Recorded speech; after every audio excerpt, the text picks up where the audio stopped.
नमस्कार। मैं हूं सुभाष चौधरी और आप देख रहे हैं द पब्लिक वर्ल्ड। विदेश में भारत। आज के इस एपिसोड में आइए नजर डालते हैं दुनिया भर से भारत से जुड़ी बड़ी कूटनीतिक और वैश्विक खबरों पर। हम आपके लिए ऐसी खबरें लेकर आते हैं जो दुनिया भर में भारत की बढ़ती कूटनीतिक, आर्थिक और सामरिक भूमिका को रेखांकित करती है। तो चलिए शुरू करते हैं विदेश में भारत की खबरों का सिलसिला। सबसे पहले इंडोनेशिया की ओर। प्रधानमंत्री नरेंद्र मोदी का राजकीय दौरा इंडोनेशिया का है और वो इंडोनेशिया पहुंच चुके हैं। तो जकार्ता में पीएम मोदी का भव्य स्वागत। भारत इंडोनेशिया रणनीतिक साझेदारी में नई ऊर्जा। प्रधानमंत्री नरेंद्र मोदी का इंडोनेशिया की जकार्ता में राजकीय दौरे पर बेहद गर्मजोशी और भव्य स्वागत देखने को मिला। इंडोनेशिया के राष्ट्रपति प्रबोवो सुबियांतो ने स्वयं एयरपोर्ट पर पहुंचकर प्रधानमंत्री मोदी का स्वागत किया। इस दौरान चार वरिष्ठ मंत्रियों की उपस्थिति ने इस दौरे को और भी उच्च स्तरीय और कूटनीतिक महत्व प्रदान किया है। यह दौरा इसलिए भी ऐतिहासिक माना जा रहा है क्योंकि वर्ष 2018 में दोनों देशों के संबंधों को कम्प्रिहेंसिव स्ट्रेटेजिक पार्टनरशिप का दर्जा दिया गया था और यह प्रधानमंत्री मोदी का उस निर्णय के बाद पहला द्विपक्षीय दौरा है। इस यात्रा के दौरान दोनों देशों के बीच रक्षा सहयोग, समुद्री सुरक्षा, इंडो पैसिफिक क्षेत्र में स्थिरता, व्यापार विस्तार, डिजिटल अर्थव्यवस्था और ऊर्जा सहयोग जैसे महत्वपूर्ण क्षेत्रों में साझेदारी को और मजबूत करने की उम्मीद जताई जा रही है। और खासकर भारत अमेरिका के संबंधों में पिछले 2 वर्षों में आए एक तरह से तनाव के कारण या उतार चढ़ाव के कारण इंडो पैसिफिक की सुरक्षा को लेकर भारत अलग अलग देशों के साथ व्यक्तिगत तौर पर यानी प्रॉपरली अप्रोच कर रहा है और नए सिरे से अपने स्ट्रेटेजिक जो संबंध है उसको परिभाषित करने की कोशिश में लगा हुआ है। उसी दिशा में प्रधानमंत्री नरेंद्र मोदी का इंडोनेशिया दौरा माना जा रहा है। और अब भारत की राष्ट्रीय सुरक्षा को लेकर यूएपीए के तहत एक बड़ी कार्रवाई की गई है केंद्रीय गृह मंत्रालय के द्वारा। भारत का जो सुरक्षा एक्शन है उसके तहत 23 पाक आधारित आतंकी यूएपीए के तहत आतंकवादी घोषित किए गए हैं। भारत सरकार ने आतंकवाद के खिलाफ कड़ा और निर्णायक कदम उठाते हुए गृह मंत्रालय के तहत यूएपीए कानून के अंतर्गत पाकिस्तान आधारित 23 व्यक्तियों को आतंकवादी घोषित किया है। इन व्यक्तियों पर सीमा पर आतंकवाद, भारत में घुसपैठ नेटवर्क चलाने, आतंकी फंडिंग, हथियारों की तस्करी और सुरक्षा बलों पर हमलों की योजना बनाने जैसे गंभीर आरोप हैं। सरकारी सूत्रों के अनुसार यह कार्रवाई उन नेटवर्क को कमजोर करने के लिए की गई है जो ड्रोन आधारित हथियार सप्लाई और ऑनलाइन कट्टरपंथ फैलाने में सक्रिय थे। खासकर इस प्रकार की जो ड्रोन आधारित हथियार सप्लाई की बात होती है वह बॉर्डर जो एरियाज है पाकिस्तान से रिलेटेड, चाहे वह हमारा पंजाब स्टेट आता है या फिर जम्मू कश्मीर का क्षेत्र आता है या दूसरे अन्य जो लद्दाख के क्षेत्र आते हैं। यह कदम भारत की आतंकवाद विरोधी नीति को और अधिक सख्त और प्रभावी बनाने की दिशा में एक बड़ा संकेत माना जा रहा है। और अब चलते हैं चीन की ओर। बीजिंग त्रिपक्षीय कूटनीतिक संवाद। जी हाँ, जब से चीन के विदेश मंत्री भारत आए थे ब्रिक्स के सम्मेलन में और उसके बाद यहाँ एनएसए अजीत डोभाल के साथ जो उनकी बैठक हुई थी, उस बैठक के बाद से नया डेवलपमेंट प्रत्येक दिन चीन और भारत के बीच में देखने को मिल रहा है और इसमें माना जा रहा है कि अहम भूमिका दोनों देशों के बीच में सामंजस्य स्थापित कराने में रूस की है। तो बीजिंग में भारत रूस चीन वार्ता, क्षेत्रीय स्थिरता पर सहयोग पर जोर दिया गया। चीन की राजधानी बीजिंग में एक महत्वपूर्ण कूटनीतिक संवाद आयोजित हुआ जिसमें भारत, रूस और चीन के प्रतिनिधियों ने भाग लिया। इस बैठक में भारत के राजदूत विक्रम कुमार दोरईस्वामी, रूस और चीन के वरिष्ठ राजनयिक तथा पूर्व उप विदेश मंत्री लुओ झाओ हुई शामिल रहे। बैठक में विशेष रूप से एशिया और यूरेशिया क्षेत्र में शांति, आर्थिक सहयोग, कनेक्टिविटी और स्थिरता बढ़ाने पर चर्चा की गई। विशेषज्ञों के अनुसार यह संवाद क्षेत्रीय शक्तियों के बीच संवाद बढ़ाने और रणनीतिक संतुलन बनाए रखने की दिशा में एक महत्वपूर्ण कदम है। और इस प्रकार की बैठकों को माना जा रहा है कि भारत, रूस और चीन के बीच में बढ़ते कूटनीतिक संबंध का निश्चित रूप से इसे एक परिचय मिल रहा है और संभावना बन रही है कि क्या तीनों देश मिलकर पश्चिमी देशों का जवाब यानी माकूल जवाब देने की स्थिति में खड़े होने के लिए प्रयासरत हैं। और अब राष्ट्रपति भवन में आज कई देशों की राजदूत पहुंची और उन्होंने अपना परिचय पत्र राष्ट्रपति द्रौपदी मुर्मू को सौंपा। राष्ट्रपति द्रौपदी मुर्मू ने 6 देशों के नए राजनयिकों से परिचय पत्र स्वीकार किए। राष्ट्रपति भवन में एक औपचारिक समारोह के दौरान राष्ट्रपति द्रौपदी मुर्मू ने 6 देशों के नए राजनयिकों से परिचय पत्र स्वीकार किए। इस सूची में आर्माड पेड्रो मुयानो जूनियर, जो मोजाम्बिक के राजदूत नियुक्त किए गए हैं, नए राजदूत हैं। उसी तरह से निकारागुआ से नडेस्का इमारा कर्तबर्ट कार्लसन हैं, और सूरीनाम के राजदूत हनीसा जयराम हैं। गैबोन के राजदूत ओरिलियन मार्सेल मिंटसा निगमा हैं, और मंगोलिया से उलजीत लुशवानजाओ, और बहामास से पीटर निकोलस साइमनेट हैं। यह समारोह भारत की अफ्रीका, लैटिन अमेरिका, एशिया और कैरेबियन देशों के साथ बढ़ती कूटनीतिक संबंधों को दर्शाता है।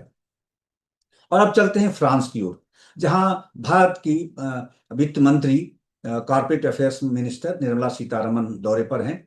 आर्थिक और ऊर्जा सहयोग के क्षेत्र में उनकी बातचीत हुई है।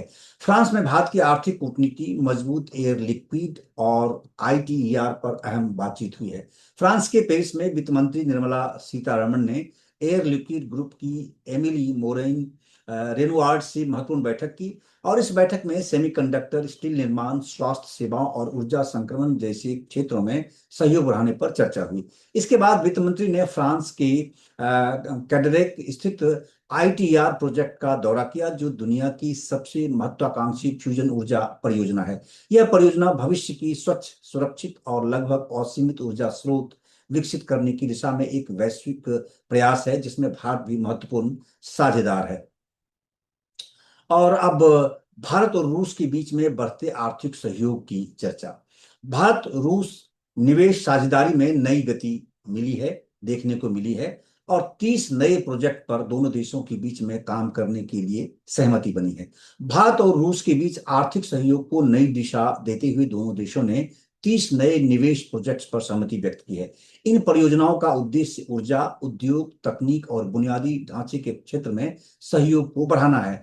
आंकड़ों के अनुसार रूसी निवेश में उल्लेखनीय वृद्धि हुई है, जबकि भारतीय निवेश भी लगातार बढ़ रहा है, जिससे द्विपक्षीय आर्थिक संबंध मजबूत हो रहे हैं। और अब चलते हैं चीन की ओर। वर्ल्ड पीस फोरम पर चर्चा। वैश्विक व्यापार में बदलाव के संकेत मिल रहे हैं।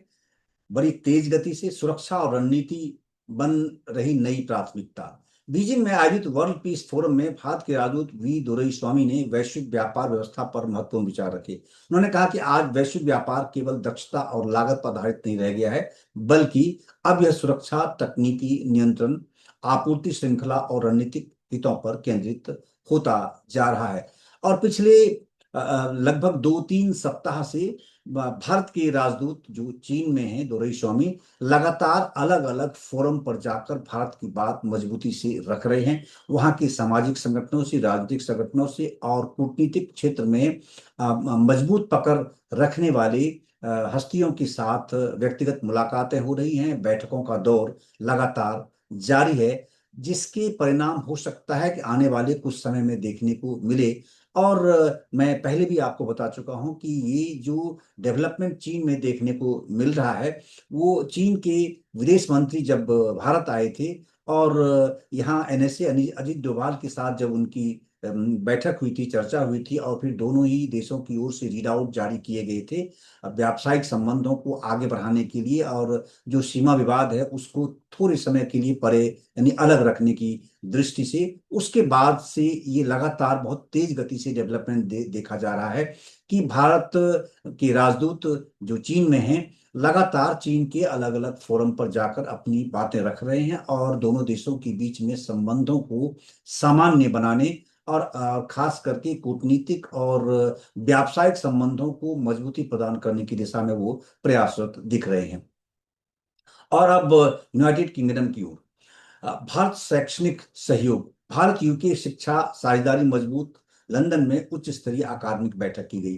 लंदन में भारत और यूके के बीच शिक्षा और शोध सहयोग को बढ़ाने के लिए उच्च स्तरीय बैठक आयोजित की गई। इस बैठक का आयोजन council general doctor M Venkatachalam द्वारा किया गया। इसमें विश्व के प्रमुख शिक्षाविद शामिल रहे, जिनमें प्रोफेसर मार्कली, प्रोफेसर किरण गुलिया, प्रोफेसर सिद्धार्थ खास्तगी, प्रोफेसर वसीम हनीफ ओबी, प्रोफेसर मोहन बालासुब्रमण्यम, प्रोफेसर पवन बुधवार और डॉक्टर शकीला शामिल हैं। चर्चा का फोकस तकनीकी नवाचार, एआई रिसर्च, छात्र आदान प्रदान और संयुक्त शोध परियोजनाओं पर रहा है। दोनों देशों के बीच में जो व्यापारिक समझौता हुआ है एफटीए को लेकर के, खास करके फ्री ट्रेड जो एग्रीमेंट हुआ है, उसके बाद से लगातार दोनों देशों के बीच में विभिन्न क्षेत्रों में, चाहे वो शिक्षा का क्षेत्र हो, चाहे संस्कृति का क्षेत्र हो, चाहे वो विज्ञान का क्षेत्र हो, रिसर्च के अलग अलग आयाम की दृष्टि से गतिविधियां बढ़ती दिख रही हैं।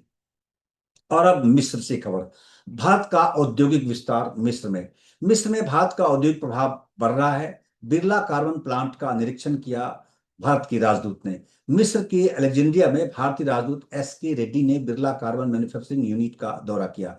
यह संयंत्र भारत का एक प्रमुख विदेशी निवेश है, जिसकी क्षमता 28,05,000 मीट्रिक टन वार्षिक उत्पादन की है और इसमें 500 से अधिक स्थानीय लोग कार्यरत हैं। यह प्लांट भारत मिस्र आर्थिक सहयोग और अफ्रीका में भारत की औद्योगिक उपस्थिति को मजबूत करता है। और अब ईरान से बात। भारत के प्रति आभार जताया के ईरान के प्रशासन की ओर से।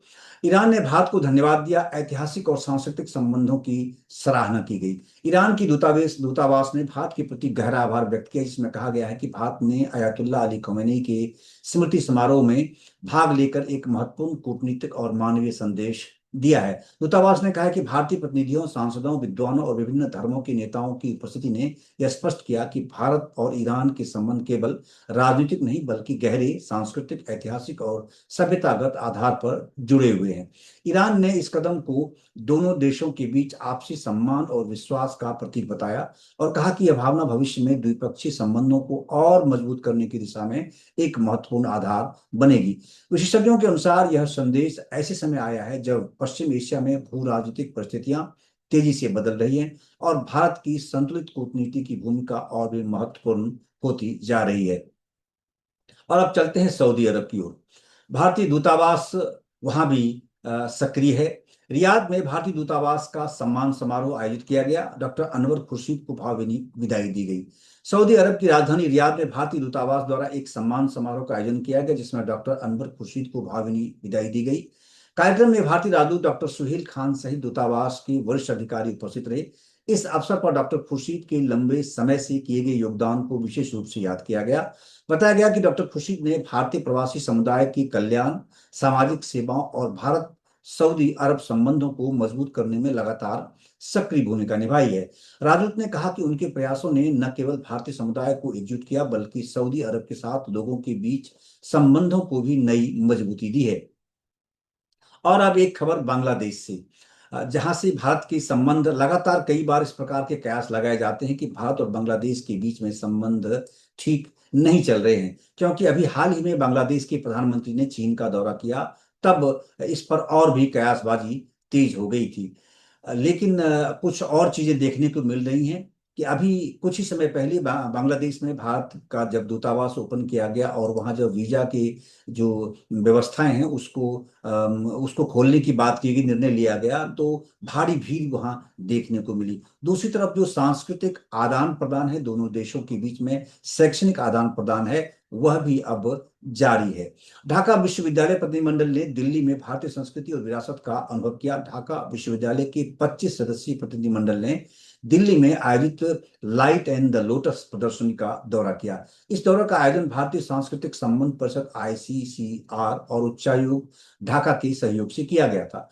प्रतिनिधिमंडल ने प्रदर्शनी में भारत की प्राचीन बौद्ध विरासत, आध्यात्मिक परंपरा और सांस्कृतिक इतिहास को करीब से समझा। कार्यक्रम के दौरान छात्रों और शिक्षकों ने भारत की सांस्कृतिक विविधता, ऐतिहासिक धरोहर और धार्मिक सहिष्णुता पर विशेष रुचि दिखाई।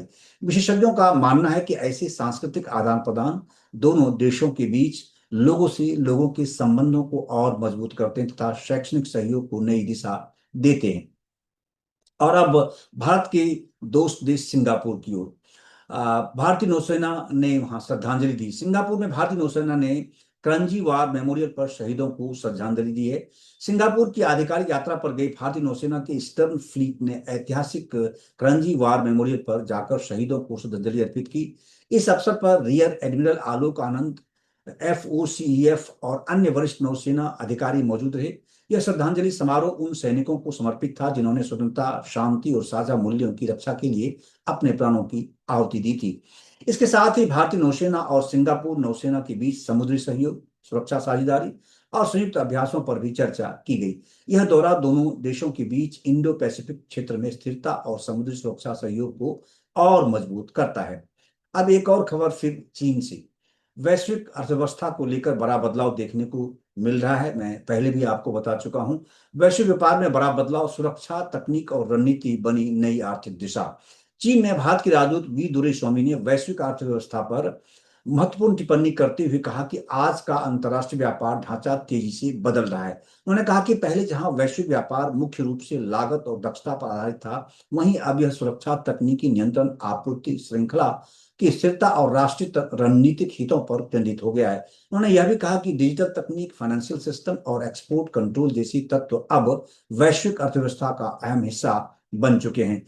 विशेषज्ञों के अनुसार यह बदलाव दुनिया की आर्थिक संरचना को नए सिरे से परिभाषित कर रहा है। इसमें भारत एक महत्वपूर्ण और संतुलित भूमिका निभा रहा है। इसी के साथ समाप्त होता है विदेश में भारत का यह विस्तृत संस्करण, जहां भारत लगातार कूटनीतिक, सुरक्षा, अर्थव्यवस्था और वैश्विक साझेदारी के हर क्षेत्र में अपनी मजबूत उपस्थिति दर्ज करा रहा है। अगर आपको हमारी यह प्रस्तुति पसंद आई हो तो वीडियो को लाइक करें, शेयर करें और हमारे चैनल द पब्लिक वर्ल्ड को सब्सक्राइब करना न भूलें। आपका बहुत बहुत धन्यवाद। नमस्कार।